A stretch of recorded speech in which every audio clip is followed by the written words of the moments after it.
በአሁኑ ሰዓት በአደገኛው የኢቦላ ወረርሽኝ ሳቢያ ቢያንስ 130 ሰዎች ለህልፈት መዳረጋቸው የተረጋገጠ ሲሆን ከ500 በላይ የሚሆኑ ተጠርጣሪዎች መኖራቸውን ተከትሎ የዓለም የጤና ድርጅት አስቸኳይ ስብሰባ ጠርቷል። በጦርነቱም ጭምር ፈርተናል። አሁን ደግሞ ኢቦላው መጥቷል። በጣም ሰግተናል።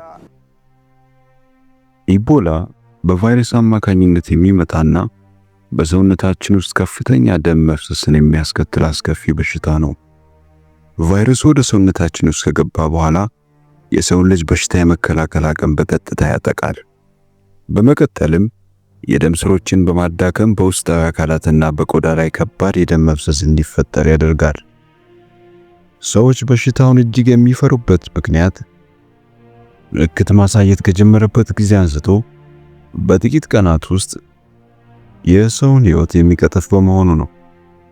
አሁን ባለው መረጃ መሰረትም በዚህ ወረርሽኝ ከተጠረጠሩትና ከተያዙት ሰዎች መካከል ወደ 50 በመቶ የሚሆኑት ሕይወታቸውን አጥተዋል።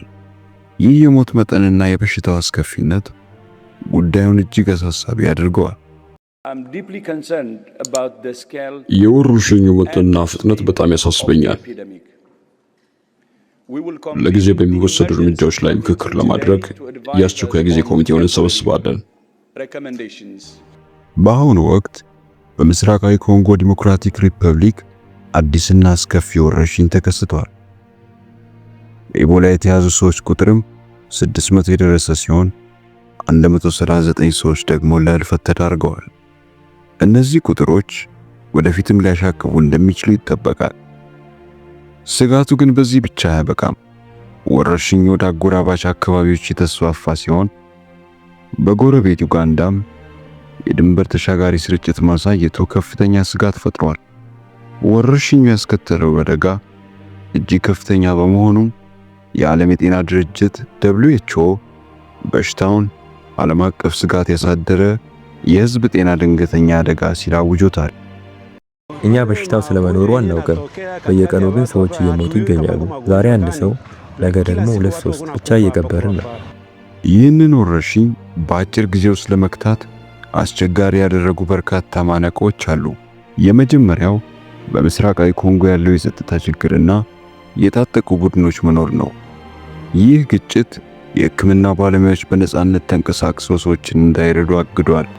በተጨማሪም በአካባቢው ያሉ ሆስፒታሎች የመድኃኒትና የቁሳቁስ አቅርቦት የሌላቸው ሲሆን የበሽታ መመርመሪያ መሳሪያዎችና የጤና ባለሙያዎችን የሚጠብቁ የመከላከያ አልባሳት በከፍተኛ ሁኔታ እጥረት ተከስቷል።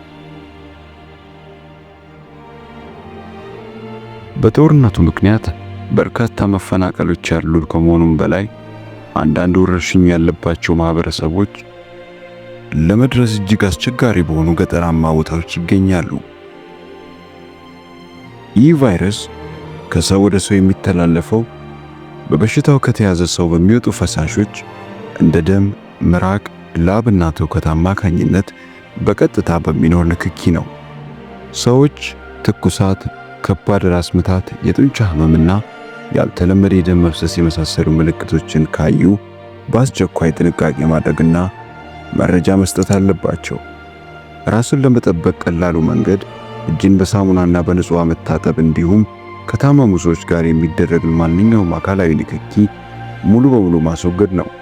የታመሙ ሰዎችን ለይተው ማከም እንዲሁም የሕክምና ባለሙያዎች የተሟላ የመከላከያ ልብስ መልበሳቸው ማረጋገጥ ስርጭቱን ለማስቆም ወሳኝ እርምጃ ነው። ዓለም አቀፉ ማህበረሰብ በዚህ ወረርሽኝ እጅግ ሊጨነቅ የቻለበት አንድ ትልቅ ምክንያት አለው።